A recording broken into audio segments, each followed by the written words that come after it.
Well, I think we might go ahead and get started. Yeah, mostly because there's a lot to talk about and only so much time. Welcome to the final Diving Deeper lecture. It's good to see you all here. It's good, Mark, for you to be here as well, for joining us. So far, over the last month of March, I almost said May for some reason, month of March, we've been talking about different cultural issues, right? We talked about politics, then the book of Revelation, and then last week we had a good conversation about spirituality. And again, I know not everybody was able to make it to each one of them, and if you missed out on any of them, we have them all recorded. Or if you just were you're like, Shelby, I just want to sit down and talk to you about this for whatever, I'm totally up for that too. So, well, except if Revelation, go pick Luke's brain. Yeah. But anyways, tonight, I guess you could say we have saved the best for last, or at least maybe the most kind of challenging one for last. Tonight, of course, we're talking about the topic of sexuality, what the Bible says, and what are some of the current debates that are going on around it. Which, just to be honest, right from the beginning, a big part of this is we're going to talk about sexual orientation and what does the Bible say about that and what are the different views out there. And first, I do want to say, when I first thought of tonight's topic, originally I was going to do sex and gender, and then I quickly realized that was very dumb of me to try to include those two topics in one night, because there is enough to say about one, that maybe gender will be another one down for next year or whenever the next time I do this. But yeah, we're going to focus purely on sexuality tonight. Not going to be able to cover everything. I've had to cut stuff out. Usually I go by word count is how long I know that I'm going to talk for.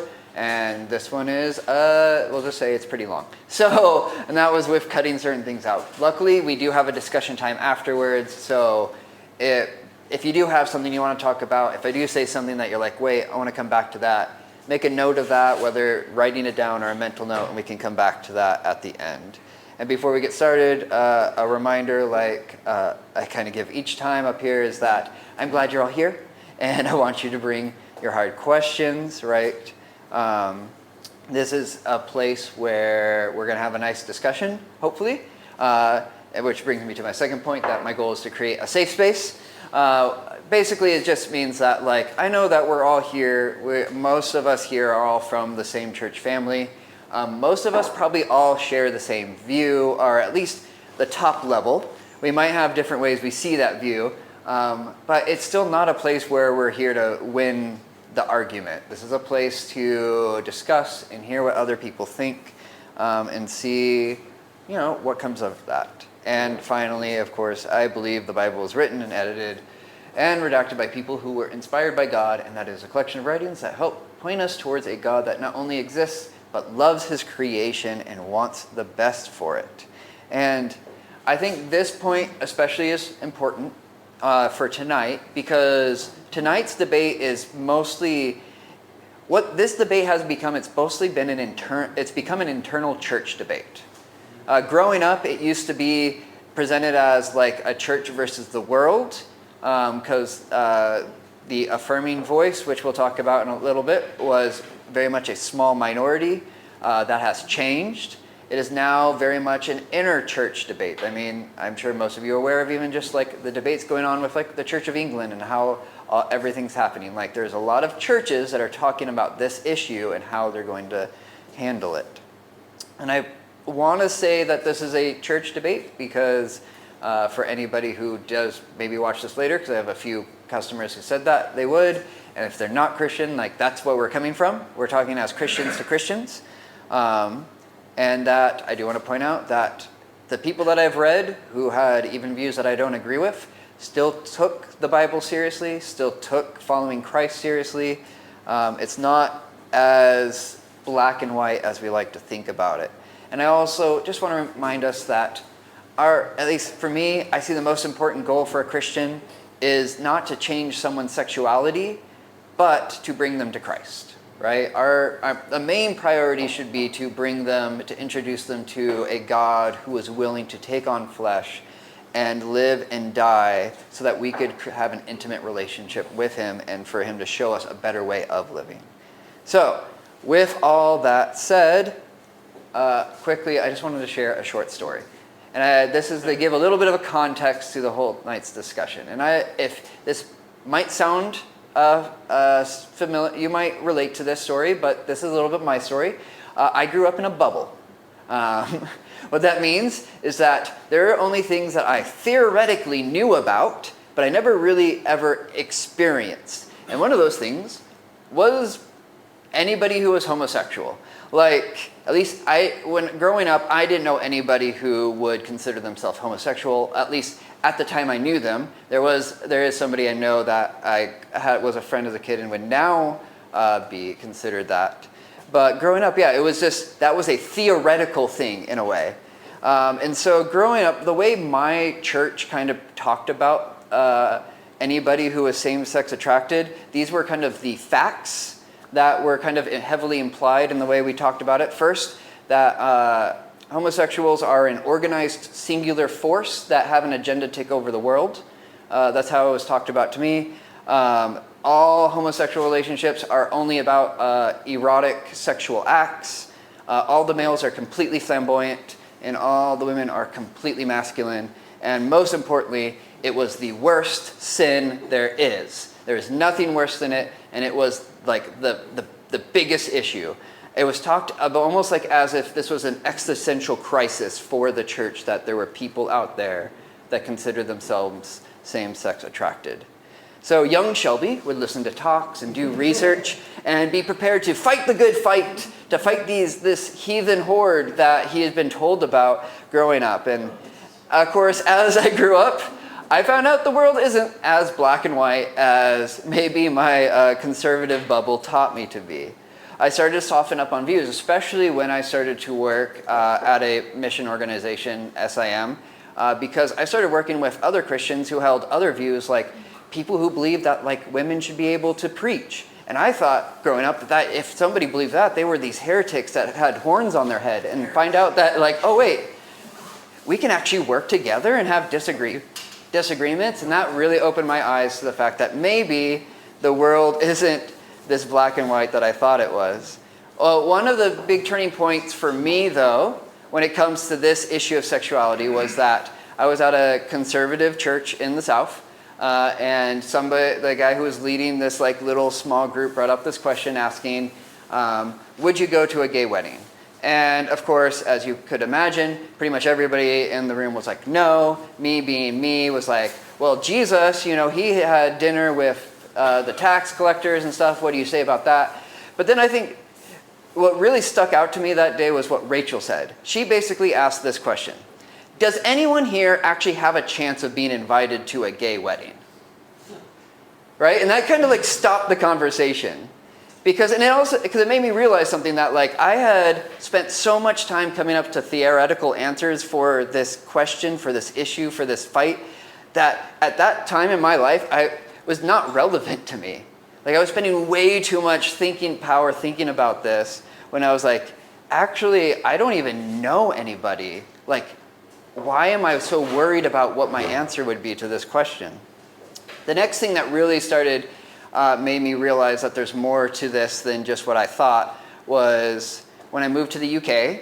Rachel started working at a board game cafe in Cardiff, and she became really good friends with this coworker named Matt. And then I became really good friends with this coworker named Matt, and Matt was homosexual, and Matt was normal, right? I know this might sound funny to you, but like again, I had this thought of what a homosexual person was in the back of my head, and I met somebody who was breaking that image. And I realized that, and I bring this up because I realized that I wasn't thinking of other people as human, right? When we come up to this conversation, the reason why I bring this whole little short story up is that sometimes I still talk to people, and they want to talk as if they're like ready to fight these homosexual boogeymen in their heads.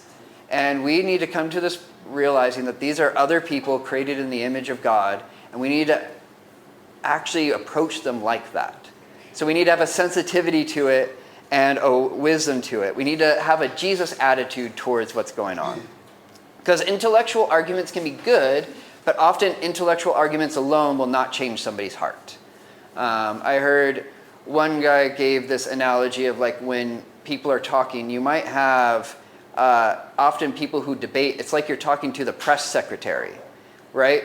The president, if you're going, I know I'm so American, but right, the American president has a press secretary. The press secretary is only going to say things that are going to support the president. And a lot of times we try to argue with somebody's press secretary instead of trying to change the opinion of the president, because the press secretary is not going to change their opinion. You have to convince the heart. You have to convince the reasoning behind it before you're going to do that. So tonight we're going to talk about two camps, right? Each week I've tried to come up with different ways to kind of explain how different views kind of fall. Politics, it was a spectrum, right? We had detachment on one side and transformation on the other. Revelation and spirituality was both a grid, like it was kind of a grid, and we talked about how you could fall on that. I would argue that there's two clear camps when it comes to sexuality that are divided over a central question. Does the Bible support same-sex marriage? Right? That is the key question to this whole debate. And depending on how you answer, you fall into one of two places. And there's a couple different terms that have been used in the different stuff that I read. You have traditionalist versus revisionist, or liberal versus conservative.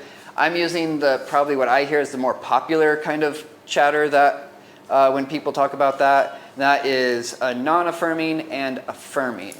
And you'll notice that I kind of put, they both have kind of a spectrum underneath, because while everybody in each camp might agree to what the yes or no to that, a lot of them will disagree maybe on the implications of what that yes or no means. And that's something we can discuss later, because I found that we don't have enough time to focus on that. The two big questions, though, so this is the big question. But then you'll find out that both of these sides are kind of arguing over two smaller questions. One is, are all homosexual acts wrong? And number two is sexual difference important to marriage, or like a core aspect of marriage? And the reason I say that is because when you look at kind of how these two sides are defined, non-affirmed is often defined as the position that all forms of same-sex sexual behavior are prohibited by Scripture and Christian theology, right? Before even talking about if we don't need to talk about marriage, because we're already saying all homosexual acts are considered prohibited. Whereas the affirming is a position that consensual monogamous same-sex relationships can be blessed by God and fully included in the life of the church. They kind of argue at this from a marriage perspective of we need to rethink marriage, and that's how they kind of counter-argue this. And these two, it's like they're arguing the same thing but from different angles. And that's what I got a lot from when I read a lot of these different articles and books that people have put out there. So real quick though, I thought before we can even jump into what these two are arguing, I think it'd be good to set a foundation of what is sexual orientation, right? Because that's a word that I'm going to throw around a lot. Just having an understanding of that can be very helpful. The American Psychological Association, the APA, said this: sexual orientation refers to an enduring pattern of emotional, romantic, and/or sexual attractions to men, women, or both sexes. Some things I want to highlight real quick from this definition before we keep going. First, this is a modern understanding, right? A lot of the people that I read were very quick to point out how sexual orientation, this idea of sexual orientation, was just not a thing in the ancient world, right? You can see this in very different ways, but your attraction didn't dictate what kind of relationships you would have. Most of the time, you would have a prearranged marriage. Marriage wasn't about, and the determining factor wasn't because you were attracted somehow to the person you were marrying. Marriage was about continuing bloodlines and family lines and all kinds of other things, right? It had less to do with sexual attraction. So this is a more modern way of looking at things. The second thing I want to point out is that it's not just sexual attraction. Now, I have a personal problem with them including the word emotional in here, and we can talk about that later. I also had to cut that out for sake of time. So if you're curious, hold on to that. But notice that it is romantic and or sexual, right? It is not just sexual, and it is not just romantic. Even today, when we talk about marriage, we often talk about it in the idea of, oh, you need a cup? Oh, okay. We talk about it in like that the people coming together are coming together because not just because they're sexually attracted to each other, but because they are emotionally connected, that they have a romantic connection, right? That's often the word language we use when we have wedding ceremonies and stuff. There's also this growing understanding of sexuality of people that are considered asexual. And those would be people that would have, literally, they would say they have no sexual attraction. They might have a romantic attraction to somebody, but they have no sexual desire other than just they want to have companionship. I point this out because the challenge is that this is what people think today, and we're going to read passages that were written 2,000 years ago from people who thought differently. And that is one of the key challenges that comes to this debate on both sides. The other big thing that at least growing up was a big question that I actually was surprised has kind of not been as big of a question when reading this was, can you be born gay? Right? When I was growing up, this seemed to be the key thing, right? It was the trump card that everybody was looking for. If we could prove that there was like some genetic thing that made people same-sex attracted, then somehow that was like the trump for the non-affirming side, or if we could prove that there was no genetic thing, then that's the trump card for the non-affirming side. As with most things, scientists have studied this, and they've just like, yeah, the truth is just not so simple. Again, going back to the APA, they basically say there's no consensus among scientists about the exact reasons that an individual develops a heterosexual, bisexual, gay, or lesbian orientation. Although much research has examined the possible genetic, hormonal development, social, and cultural influences on sexual orientation, no findings have emerged that permit scientists to conclude that sexual orientation is determined by any particular factor or factors. It's a lot of words that just say, no one really knows, right? In psychology, you have this idea of nature versus nurture, which aspects affect somebody's personality. Is it one or is it the other? Is it a mixture of both? It seems like it's a very complex reason. You might have somebody who grows up in a very conservative home develop same-sex attraction. You might have somebody who grows up in a home that is, maybe is a same-sex household that grows up and becomes heterosexual, right? There's no clear reason why one develops or the other. And because of that, the debate honestly has moved past this. It's now more focused on what does life look like for somebody who has developed this type of attraction, right? The question is no longer, can you be born gay? It's like, okay, now that you've developed, you might end up having this attraction. How do you actually live that out? What is a biblical way to live in light of what you feel attracted to and what the Bible says? And I did talk a little bit quick because I hit my timing of trying to get our break around 7:30. So we're going to have a few minutes of a break. I did talk really quick. Does anybody need any clarification on anything I said? Right, this is just building the foundation. When we come back, we are going to dive into some of the passages that are debated, what each side says, and we'll end with maybe a discussion on like what are some of the strongest arguments for one side or the other. And with that, yeah. It seems like everybody kind of just wants... Does anybody need a longer break? Because I can just keep moving on if that's easy. Good. Okay. Again, yeah. Does anybody have any quick questions before moving on to the next one? Yeah, I do have one. Okay. You said they had no understanding of sexual orientation historically.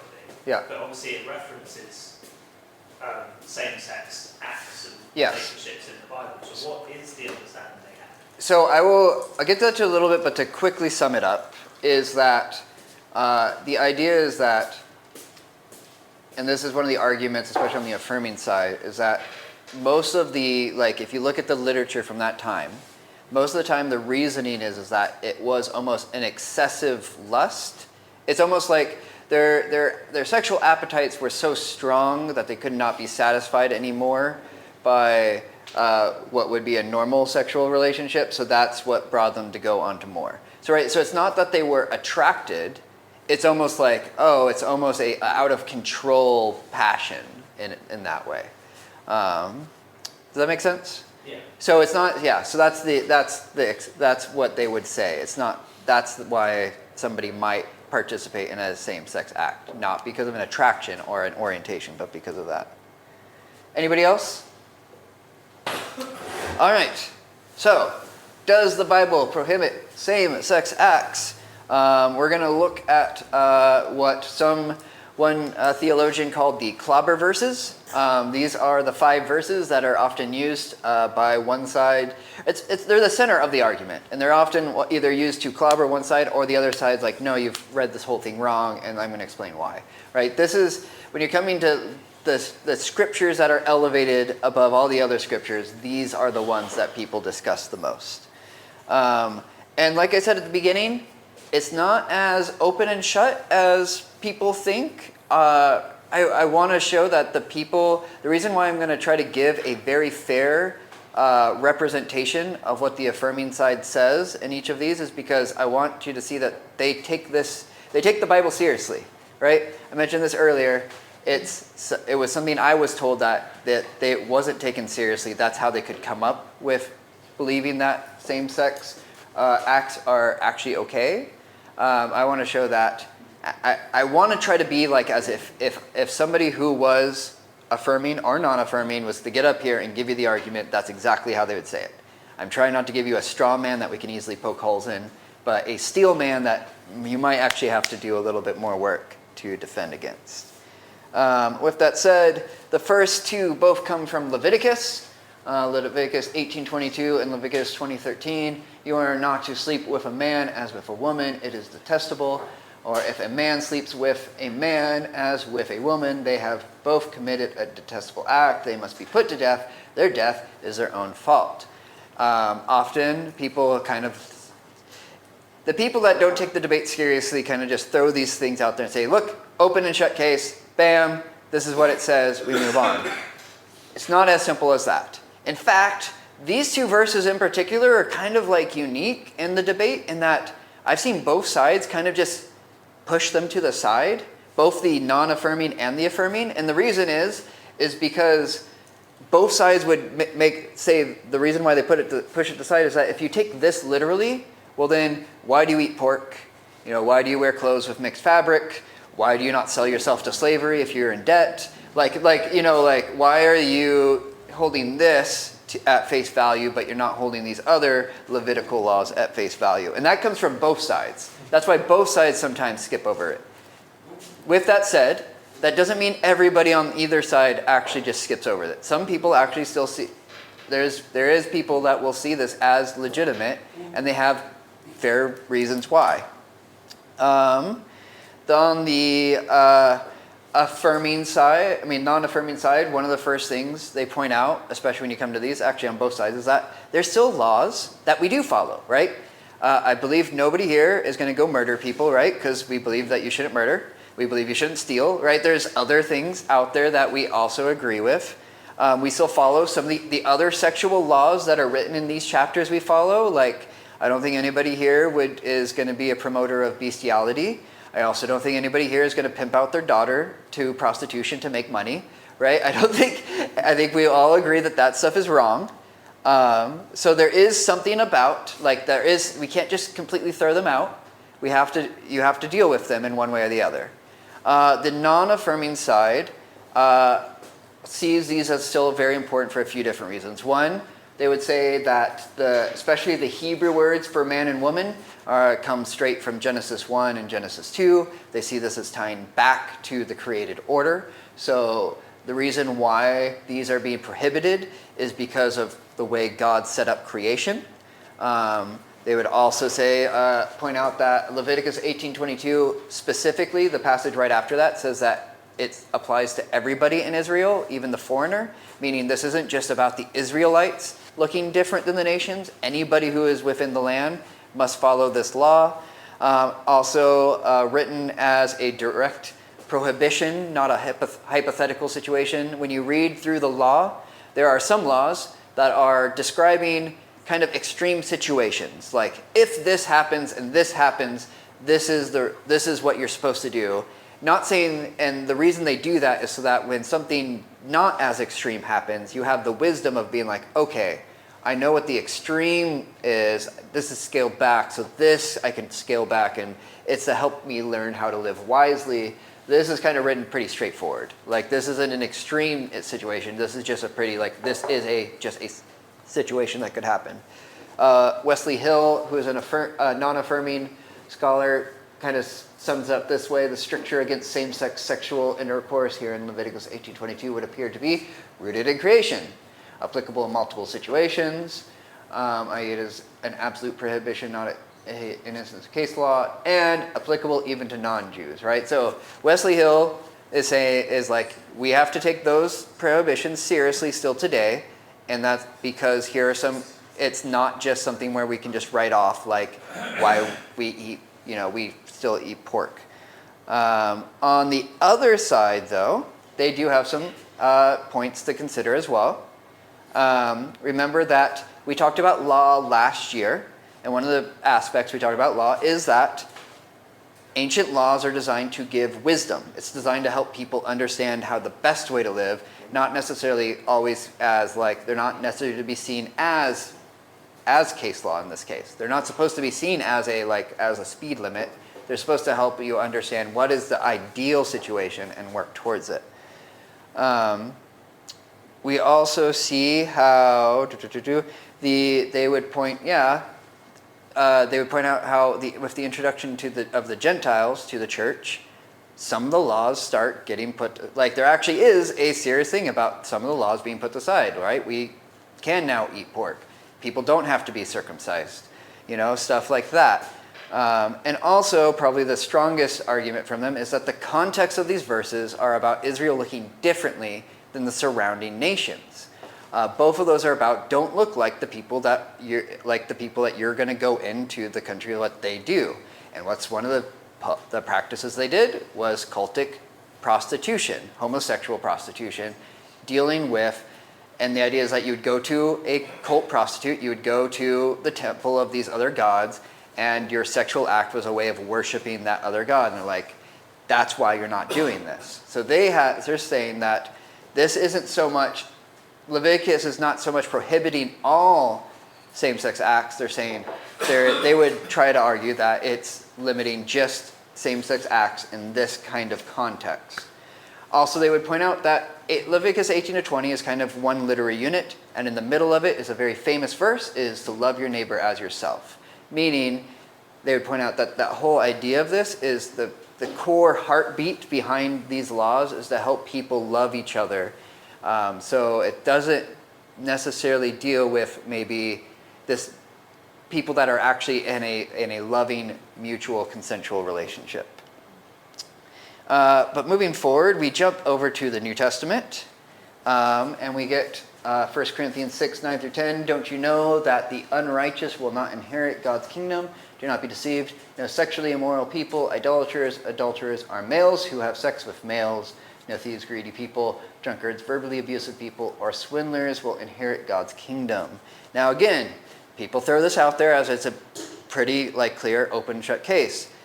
But there's actually a very difficult thing going on with this passage, and it has to deal with the Greek words. Because this whole phrase, males who have sex with males, is actually two different Greek words that the CSB is deciding to translate like that. Those two words are malakoi and arsenokoitis. Malakoi was a word to describe a man who was soft or effeminate. The non-affirming would look at that word and say, this is the passive partner in a homosexual relationship. But the affirming side would come in and say, actually, if we look at malakoi in a greater context of Greek literature from that time, it's actually much more of a slang word. It's used to basically describe anybody who was soft. You could have, if you shaved your chest, you would be a malakoi, because that would be seen as effeminate. If you were, even if you were excessively sexual, because they saw that as an effeminate issue, you would be called malakoi, right? So this doesn't necessarily mean somebody in a homosexual relationship. This could be somebody who is just extremely sexual, could be a malakoi person. So they're saying like you can't just rule that out as saying that's talking about homosexuality. The bigger argument for the non-affirming side that the affirming side has an issue with is the second word, arsenokoitas. And that is, it's a compound word. It actually comes from two different Greek words, arseno, which is male, and koitas, to bed. It probably was invented by Paul because we actually don't see it in other literature. We see it in later Christian literature, but we don't necessarily see it before Paul writes, which means it does create an issue of like how do you translate it correctly, because not every compound word is the sum of two parts, right? When we say do you understand, I'm not saying do you stand under, right? It's a word of like do you comprehend. So there is a bit of ambiguity. There's also, it only shows up in one other place, which is 1 Timothy, which is the next passage we're going to talk about, which is 1 Timothy 1:9 through 10. We know that the law is not meant for a righteous person, but for the lawless and the rebellious, for the ungodly and the sinful, for the unholy and irrelevant, for those who killed their fathers and mothers, for murderers, for the sexually immoral, and the arsenkoitos, males who have sex with males, for slave traders, liars, perjurers, and for whatever else is contrary to the sound teaching. The reason why the non-affirming side is pretty certain that this is talking about homosexuality, that Paul is clearly having this in mind, is that those two Greek words, arseno and koitos, if we jump back to the Leviticus and we jump to the Septuagint, which is the Greek translation of the Old Testament, those are the two words used to describe male and to bed. When it says, a male, when a arseno should not koitos with another arseno, the non-affirming scholar is saying it's very clear that that's what Paul has in mind when he created this word. He took those two words from Leviticus, stuck them together, and it means a man who beds a man. So they would say it's a very clear condemnation of that homosexual act. The affirming side kind of focuses on two things. First, what's the context of these passages? If we look at these lists are of extreme vices, right? They're not just like, they're murderers, they're people who kill their fathers and mothers. These are not people who are in a loving relationship, right? They would say that Paul has in mind, and this is true, that there was a big act called pedestry, P-E-D-A-S-T-R-Y, pedestry. I think that's how you say it, which is when older men would basically rape younger men, and it was not a consensual relationship, pretty much. And that's true for pretty much all reports of male homosexual behavior at that time. It was never a consensual relationship. It was always somebody dominating somebody else. It was always a power imbalance. And so they would say that is what Paul's talking about when he brings this up. They would also kind of point out that, especially 1 Timothy 9 through 10, some scholars see this as a reflection of the Ten Commandments. So while the first ones are kind of lining up with the no other God, you have, the fifth commandment is love your mother, or honor your father and mother. Those who kill their father and mother, do not murder, for the murderers, and then they would line this up with adultery, for the sexually immoral and the males who have sex. So they're saying the context is not so much somebody in a loving relationship; it's a context is somebody is breaking a covenant relationship. But to be honest, all of these passages kind of get talked about, but there's one passage to rule them all when it comes to this debate, and that is Romans 1:24 to 27. Therefore, God delivered them over to the desires of their hearts, to sexual impurity, so that their bodies were degraded among themselves. They exchanged the truth of God for a lie and worshipped and served what has been created instead of the Creator, who is praised forever. Amen. For this reason, God delivered them over to disgraceful passions.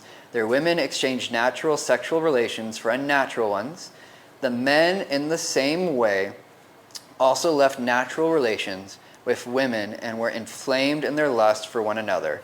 Men committed shameless acts with men and received in their own persons the appropriate penalty of their error.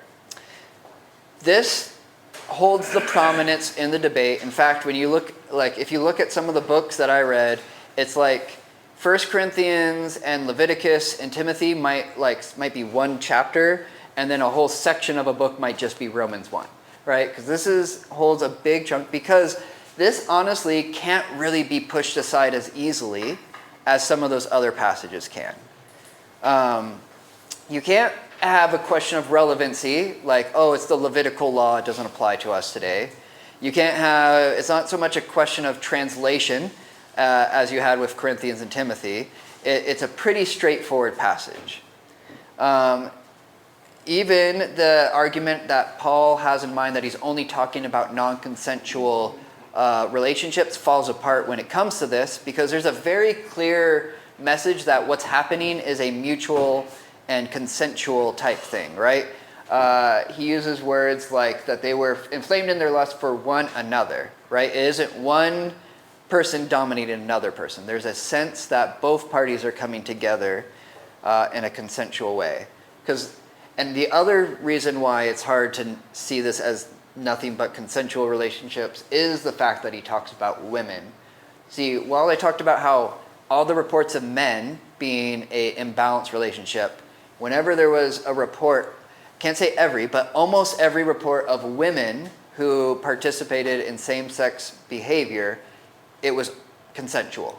It was done in a way that it was not one dominating the other. Both parties were very much mutual in it, both coming together, not one being forced into the other side. And so with that in mind, because he says that men did it in the same way that women did it, that's the logic of he's not saying that these are imbalanced relationships. These are people who are coming together in a consensual way. So with that in mind, we're going to now, because I'm also getting to the last 10 minutes, we're going to go over what I would think is probably the strongest arguments for both sides. Starting with the non-affirming. And again, both of these arguments kind of jump out of Romans 1. First, they would argue Paul roots his argument of prohibition to creation, right? The concept of natural, they left natural relations for unnatural ones, is he's arguing it's tied back to creation. Because at the beginning of this whole passage, if you remember, Paul, actually even before this in Romans 1, Paul talks about how we can know God because we can see his works in creation, right? Creation should be on the mind of the reader of Romans 1 as they're coming into this passage. And Paul very clearly would have in mind that humanity was created in two parts that come together in marriage, right? In Genesis 1, you have humanity was created male and female, made in the image of God. And then in Genesis 2, at the end of Genesis 2, it says, this is why the man leaves his father and mother and joined to his wife, and the two shall become one flesh. And so because of this, because it being tied to creation, therefore sex difference is a key aspect to human sexuality. The reason why this is seen as so strong is because it's so tied to creation. The reason why homosexual acts are unnatural are because it goes against the ideal created order.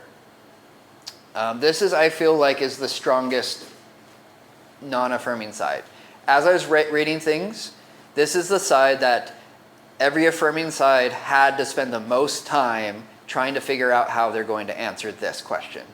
Because if you stand firm that you see that this is Paul's logic, if you stand firm that your readings of Genesis 1 and 2 is saying that sex difference is very key to marriage, sex difference is very key to human sexuality, then it's a principle of the ideal creation, right? That was before the fall. That was before sin entered the world.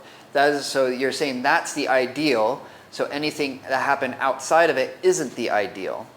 And so they would say, and I'll get to this in a second, whereas the affirming side may say something, like, oh, like slavery, we have changed our minds on slavery. The non-affirming side would say, yes, we've changed our mind on slavery because we would say we've brought it back to the ideal created order, that all humans are created equal.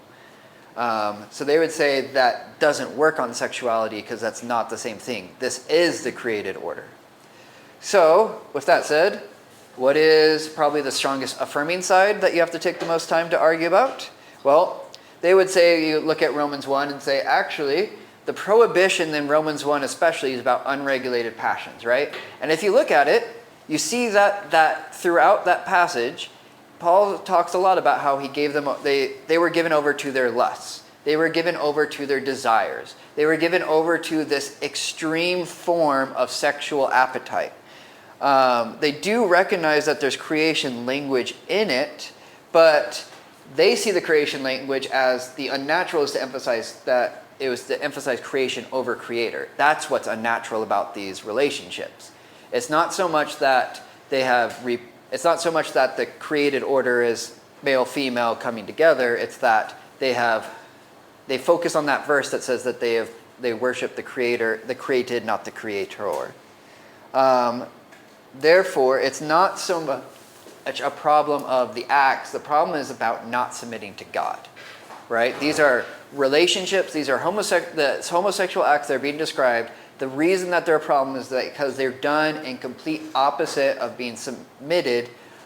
They don't have any self-control. They don't have anything like that. They're just completely given into lust and their animal instincts. The lack of self-control led them to give up natural relations for unnatural ones. And again, like I said, in answer to Bob, this was a common critique of the time. This explained why people were homosexual, was because it was just that it was this uncontrolled passion. That is what led somebody to be homosexual. And Paul might have probably had in mind, he's writing to Romans, that there was a very excessive sexual culture in Rome. One scholar was arguing that he probably had Emperor Gaius, which if you don't know Emperor Gaius, he, in his very short term as emperor, did really horrible things. He was known to have dinner parties, and he would literally take the wives of his dinner guests, go to another room, have sex with them, come back, and then comment to the husband about how the wife performed. He was known to have women, like young men, always around him. And when he was assassinated, he was stabbed. This might tell you what the people thought of him. He was stabbed in his genitals over and over again, and that's how he died. So that gives you a sense, and that's actually what that one scholar would argue, that last verse, that they received in themselves the due penalty, was that literal thing. Wow. So with this in mind, right? So with this in mind, they would say that actually our understanding of sexuality has changed. That Paul could not have conceived of two people who are same-sex attracted living in a relationship that didn't come out of an excessive lust for each other. That it was as somebody who wanted companionship or had that emotional or romantic relationship. That's the argument, is that we have an understanding of our sexuality has changed, and therefore we need to contextualize what's going on to today. Just like just like when we look back at the Bible, we recognize that the Bible is thousands of years old, so we have to read it. This is the hermeneutical process I talked about last year, right? You come to the Bible, you try to understand it in its context, you try to understand what are the principles there, and then you have to kind of bring those principles back into the modern day age and say, okay, how does that apply today? And that's what they're saying. Is they're saying the affirming side is saying, yes, there is a lot of prohibition in Scripture, but what is the principles underlying it, and what is our current understanding? Just like we don't think the earth is flat or built on pillars or anything like that, they would say, just as the same way we read those passages differently today, we should now read these passages through this new lens. I'm not saying you have to agree with it, but I am saying that this is a very honest intellectual argument that you have to really think about, and think about how you would, if you are on the non-affirming side, which I think pretty much everybody here is, how you would answer that question. Lastly, I wanted to say, what about Jesus? Right? Because you might have noticed none of those passages come from the Gospels. None of those passages is Jesus saying something. The fact is, and this is a challenge that both sides understand, that Jesus doesn't say a lot. As Preston Sprinkle puts it, Jesus never explicitly mentions homosexuality, but his Jewish background and his posture towards the marginalized challenge people on both sides of the debate. Right?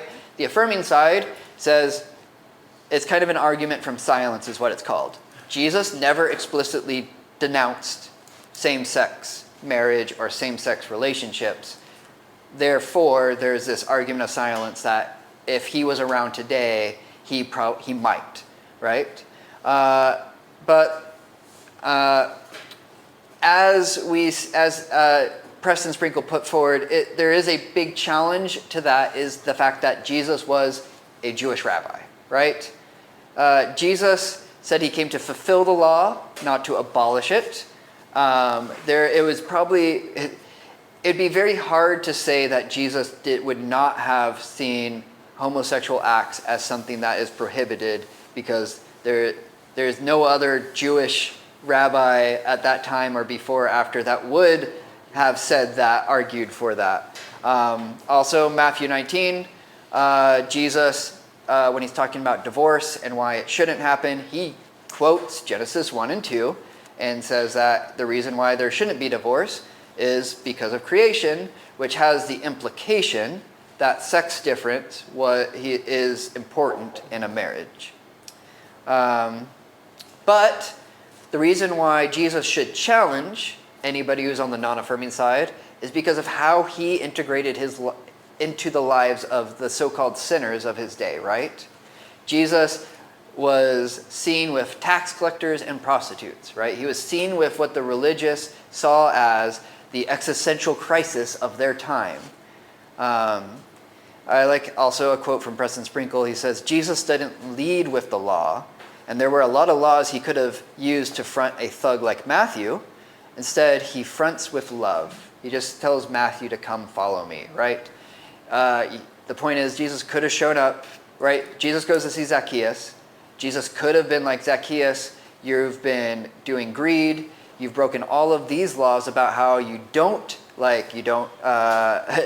take interest from fellow Israelites. You don't exploit people financially. There's a lot of laws that Zacchaeus broke that Jesus could have been like, bam, this is what you're doing wrong. Instead, Jesus is like, hey, I'm going to have dinner with you. You know? And because of Jesus treating him like a human, Zacchaeus changed his ways. Matthew was a tax collector. Matthew was a huge sinner in that days. Matthew was what probably my conservative growing up saw as homosexuals. That's what they would have saw as tax collectors. And yet Jesus went to him and said, come follow me. So what? What are some of the things that we should think about today when it comes to this whole talk around sexuality? A few challenges. First, I think we should be able to cultivate an environment where people who experience same-sex attraction can talk about it, right? I hear there's a lot of stories of people out there who, because the non-affirming, especially this is more on the non-affirming side, but because the non-affirming side is so much very quick to point out all the reasons why you can't do same-sex acts, that they feel like there's no room for them to talk about what they're suffering. They often leave the church. Sometimes I've heard stories of it could be worship pastors or other leaders in the church who are very important. They're struggling with this. They don't feel safe, so they just They feel like their only option is to come out and then leave the church and often cause division in the wake. Right? We should be able to, no matter what side you're on, we should be an environment where somebody can feel comfortable of like, hey, this is what I'm dealing with. Cool, let's talk about it. Which goes to point number 2 is we should be quick to listen, right? Most of the testimonies that I have heard about people becoming Christians, especially who are same-sex attracted, usually start with the fact that they met a Christian who just treated them like humans and listened to their story. Didn't correct them, didn't tell them they were wrong, but just listened to what they were going through, what they were experiencing, why they believed it, and just the fact that they were able to explain it to somebody changed their lives. So I think we should be a group of people that are quick to listen to each other. And that goes also with people that we meet that are on the other side, other camps from us. Because, as I hopefully pointed out, those people aren't just blindly like giving up the Bible to try to support some position that they like. We should be quick to listen to why they believe it. And this goes back to that whole like, if you want to change somebody's opinion, you need to change their heart, not have an intellectual debate. And the way to do that is to hear their heart first. Or as I think I heard Jeff put one time, curious people generate curiosity. I ask this question each week. What is our main priority? Because I think that is always a key question, right? Are we trying to win the debate or change the heart? Are we able to associate and work with those we disagree with? Right? What is our main priority? If our main priority is to be like, no, this is what the Bible says, this is the truth, and even though you might be supported, you're like, nope, that's my main priority, so I'm going to like push that down, like force everybody to listen to that. Okay, but I would argue like maybe the main priority is to listen to it, because I think even if that your main priority is to convince the other person why they're wrong, you're not going to succeed in that if that is what you start with. And finally, we need to have answers for how someone is supposed to live as a Christian, right? This goes back to this first one. And this also deals a lot more with the non-affirming side than the affirming side, right? If someone is already a Christian and they develop same-sex attraction, what do they do? You know, if they're raised like there's a lot of stories of people that of people raised in a Christian home. They're saved as a kid. As they get into teenagers, they find out that they're not attracted to the opposite sex. They're attracted to the same one. And then they have this whole mental breakdown because they don't know what to do, because they're in an environment that doesn't have answers for this, how a Christian is supposed to live with that happening. They're just told that it's wrong. They're not told how do you actually go through with it. Or we need to know this answer because, you know, as a church, we hope to see more people become Christians. And we live in a world where we're going to interact with people who are homosexual. And we want to see, I hope that you join me and you want to see those homosexuals come to know Christ. You need to have that answer too. What does that mean for a person who is already same-sex attracted, wants to follow Christ, but maybe you're not affirming? How you need to have that in your head of like, how are you going to help them navigate that? Or you need to be willing to let them are you able to let them just explore it themselves, or give them the tools to explore it themselves so that they can hear from God and hear what God has to say to them?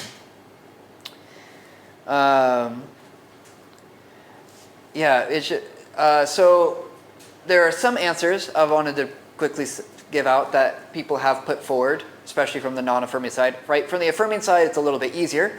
Well, you can't, like they would say, well, yes, you can't, homosexual acts could happen as long as they're within marriage, right? As far as I've read, there maybe there's some extreme views out there where they're like, yeah, their marriage doesn't matter, have sex, whatever, blah, blah, blah. All the affirming side that actually take the Bible seriously say, yes, sexual acts should happen within the covenant of marriage. So the affirming side would say, cool, you're same-sex attracted, you still need to be married before you actually have sexual acts with whoever you're attracted to. It comes to the non-affirming side, a few points that have been put out. It used to be a very controversial thing was that usually isn't around very much anymore was conversion therapy. The reason that's not around anymore is that they found that that's extremely, that hurts people's mental health extremely. It actually led to a lot more pain and suffering than actually people dealing with what they were dealing with. Some people end up in what is called a mixed orientated marriage, meaning that they might be same-sex attracted, and the person that they're marrying might also be same-sex attracted or might be heterosexual, but somehow they've made that work and they've made the decision to become married. And that's a very personal thing that's also controversial, because it's like, cool, it's like telling gay people, oh, just marry the straight people. That's not an easy thing to say. Some people talk about spiritual friendship, and where, yes, make a lifelong commitment to somebody, but you're doing it in an emotional way, but you're not doing it in a sexual way. It's basically celibacy. They would say, like, yeah, you could have two same-sex people have a friendship. They might be extremely close, but they're not going to actually practice, or they're not actually going to give in to the sexual act. They're going to be celibate for their whole lives, but they're still going to see that it's that emotional and romantic part of that sexual orientation explanation. All right. It is now 10 minutes past, so I didn't quite get it under an hour, but with that said, time to discuss. And I know that there's a lot of other points. Like I said, there's a lot of things I had to kind of cut out that I couldn't talk about. And I'm sure there's other things that have popped up in your minds as we've gone through those passages. So, yes? So on the affirming side, what would be their understanding of a biblical marriage? Vis-a-vis to Genesis, for example. So, for instance, one of them, a biblical marriage, first they'd point out is that how would you define, like, you actually need to do, this actually is a whole nother topic that, like, I was like, oh, that would be a good conversation. Just what is marriage? Because actually, as I read about this and thought about it, I was like, oh yeah, that actually is a very interesting topic, because what is biblical marriage, right? If you go from Old Testament, you had marriages that were, obviously, be tongue-in-cheek, but you had marriages that were polygamous. You had laws that allowed you to marry the person that of a town that you conquered, and you're like, that girl's beautiful and a virgin, so I'm going to marry her, right? Obviously, a little tongue-in-cheek, but right, there is a lot of different types of marriages in the Bible. One thing that they would point out is that, one person pointed out that honestly, we don't do biblical marriage today, because marriage at that time, often the guy was around 30 years old. The girl was usually around in her teens, maybe late teens. It was very much there was definitely a different power structure to it, right? The man ruled the house. The woman was very much subservient, right? We see pushback on that in the New Testament. We see that trajectory, right, of like trying to bring it back to equality. So we would say, like, actually we get closer to biblical marriage today because we're seeing people closer to the created order. And so when it goes to the affirming side, they were like, yeah, man, like first they would say, you have to really think, what is biblical marriage? Because you can't just be like, oh, it's this, because that's not the way, we don't do marriage the way that we did 2,000 years ago. When it gets specifically to those passages though, specifically Genesis 2, I saw one thing, and I thought this was actually a pretty good argument, was they pointed out how that phrase, flesh of my, like when Adam is separated and he sees Eve and he says, you're the flesh of my flesh, bones of my bones. That phrase is actually used in Hebrew, like in a Hebrew sense, as more of a familiar, like a family connection. Like we actually see that phrase, like King David uses that phrase when he talks to the people of Judah, when like, why haven't you made me king? You are my bones, you are my flesh. We see that actually phrase used a couple times throughout Scripture, not in a marriage sense, but in a family sense. So they're saying that there is actually an aspect of this making this new flesh. The picture is the man is leaving his mother and father. It's not so much about sexual union, it's about a creation of a new family. So in that sense, it's like, they would say sex different isn't as important because the idea is that you're creating a new family, not so much that you're having sex, if that makes sense. Yeah. Yes. Yeah. Except that, be fruitful and multiply, which of course, in a same sex you can't. Well, that's it. Multiply in. Well, and see, that actually way. gives, so that goes back to probably the affirming side, is that a lot of them point out that they would even say with Paul, when he's talking about natural and unnatural, that natural relations, and it's true, a lot of the writings back then, a natural sexual act is an act that can only possibly produce offspring. So any sexual act, doesn't matter what it is, that could not result in a possible pregnancy was seen as an unnatural act. So they're saying, like, if you want to take so they would then say, well, if you have that view, if that's what they understood as natural and unnatural, then man, we have a lot of unnatural relations happening today because we have birth control. We have, people don't have sexual acts that are they're not always going to be making babies, right? Like, they have different things that people do today that we would say, oh, that's fine and within a marriage context. That if that's truly what natural and unnatural is, that it's only about being fruitful and multiplying. Also, the interesting thing about that was the fruitful and multiply comes from Genesis 1. The passage that really indicates that they would say Adam and Eve were married or whatever is Genesis 2. So is this Genesis, like, this is the other thought experiment that was like, oh man, that different rabbit hole, but like, is that outside of marriage, that first commandment of being fruitful and multiply? Or do we just kind of like, oh, it's of course these meaning inside of marriage. So let me totally say it.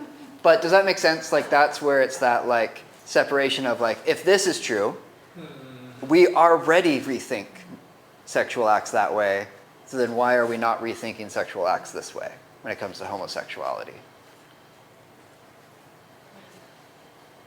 Any other thoughts out there? I mean, like I said, I have a few other points that I totally can jump into. So you're saying about prohibited by scripture and God can bless same-sex marriage.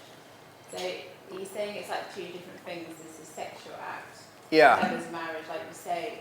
Actually, yeah. That is a whole other topic. Yeah. So they're like the art. Yeah. So the non-affirming often is focusing on the act itself. The non-affirming side is saying, well, we would agree that, like, I think we all agree that sex itself is not love. Like, it's that by itself is not all what love is. That's only an aspect of it. So it's only these specific acts. Well, are these acts just outside of marriage?